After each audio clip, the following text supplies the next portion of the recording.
राधे राधे। जय माता दी, जय भोलेनाथ, जय महाकाल, जय सिया राम। आज हम एक बहुत ही महत्वपूर्ण और रोचक विषय पर चर्चा करने जा रहे हैं। पितृपक्ष और पितृ श्राद्धों का महत्व। पितृपक्ष हिंदू धर्म में एक विशेष समय है जो अपने पूर्वजों को याद करने और उनका सम्मान करने के लिए मनाया जाता है। आज हम जानेंगे कि पितृपक्ष को क्यों मनाया जाता है, इसकी पौराणिक और वैदिक मान्यताएं क्या हैं और इसके पीछे क्या प्रमाण है। पितृपक्ष एक 16 दिनों का समय होता है जो भाद्रपद माह की पूर्णिमा से शुरू होकर अश्विन माह की अमावस्या तक चलता है। इस अवधि को पितरों का समय भी कहा जाता है। ऐसा माना जाता है कि इन दिनों में हमारे पूर्वज धरती पर आते हैं और हमें आशीर्वाद देते हैं। इस दौरान हम श्राद्ध कर्म करके उन्हें संतुष्ट करते हैं ताकि वे हमें और हमारे परिवार को आशीर्वाद दे सकें। पितृपक्ष का मुख्य उद्देश्य हमारे पूर्वजों के प्रति कृतज्ञता प्रकट करना है। यह एक आध्यात्मिक परंपरा है जिसके अनुसार यह माना जाता है कि हमारे जीवन की समृद्धि और सफलता हमारे पूर्वजों के आशीर्वाद से जुड़ी होती है। इसलिए हमें इस समय अपने पितरों का स्मरण करना चाहिए और उनकी आत्मा की शांति के लिए प्रार्थना करनी चाहिए।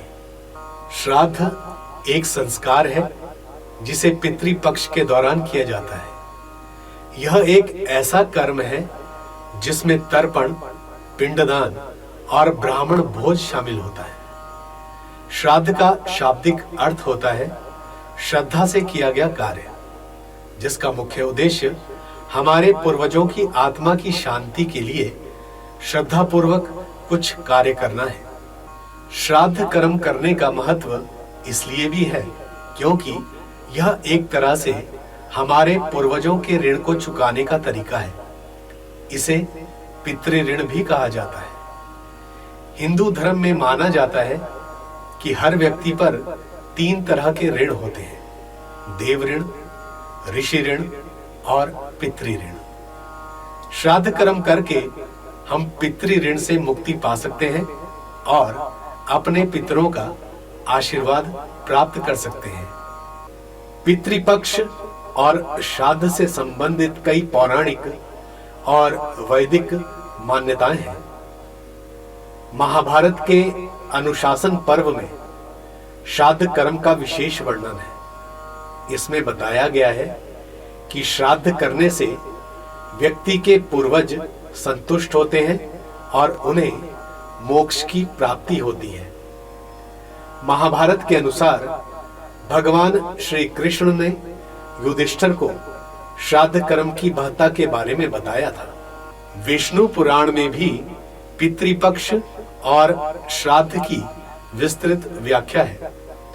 इसमें कहा गया है कि श्राद्ध करने से पूर्वजों की आत्मा को शांति मिलती है और वे स्वर्गलोक में अपने स्थान को सुरक्षित करते हैं। गरुड़ पुराण के अनुसार जब कोई व्यक्ति श्राद्ध कर्म करता है तो उसके पितृ प्रसन्न होते हैं और उसके वंश में किसी प्रकार की अशांति या बाधा नहीं आती। इस पुराण में श्राद्ध कर्म की प्रक्रिया और विधियों का विस्तृत वर्णन किया गया है।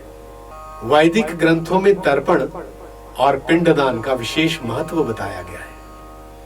यह कर्म हमारे पूर्वजों को समर्पित होता है ताकि उन्हें मोक्ष की प्राप्ति हो सके और वे हमें आशीर्वाद दे सके। अगर हम इसे वैज्ञानिक दृष्टि से देखें तो यह एक तरह का मनोवैज्ञानिक संतुलन भी है। हमारे पूर्वजों के प्रति श्रद्धा और सम्मान प्रकट करने से मन में एक सकारात्मक ऊर्जा का संचार होता है। जिससे हमें मानसिक शांति और संतुलन प्राप्त होता है। यह समय हमें हमारी जड़ों से जोड़ता है और हमारे पारिवारिक और सामाजिक दायित्वों की याद दिलाता है। श्राद्ध करने की विधि इस प्रकार है। प्रातः काल स्नान करके शुद्ध होकर श्राद्ध कर्म का संकल्प लिया जाता है। पितरों का आवाहन किया जाता है और उनके लिए जल का तर्पण किया जाता है। पिंडदान किया जाता है, जिसमें चावल, जौ और तिल मिलाकर पिंड बनाए जाते हैं। अंत में ब्राह्मणों को भोजन कराकर दान दक्षिणा दी जाती है। पितृपक्ष हमें यह याद दिलाता है कि हम अपने पूर्वजों के आशीर्वाद के बिना कुछ भी नहीं है। यह हमारे जीवन में एक विशेष स्थान रखता है, जहां हम अपने पूर्वजों के प्रति कृतज्ञता प्रकट कर सकते हैं। इसलिए पितृपक्ष के दौरान श्राद्ध कर्म करना न केवल एक धार्मिक कर्तव्य है, बल्कि यह एक आध्यात्मिक यात्रा भी है, जो हमारे पूर्वजों और हमारी आत्मा के बीच संबंध को मजबूत करती है। आज के लिए इतना ही। अगर आपको यह जानकारी अच्छी लगी हो तो हमारे चैनल को सब्सक्राइब करें और इस वीडियो को अपने दोस्तों और परिवार के साथ जरूर शेयर करें। हमें कमेंट्स में बताएं कि आप पितृपक्ष के दौरान कौन कौन से कार्य करते हैं। जय जय श्री राधे श्याम।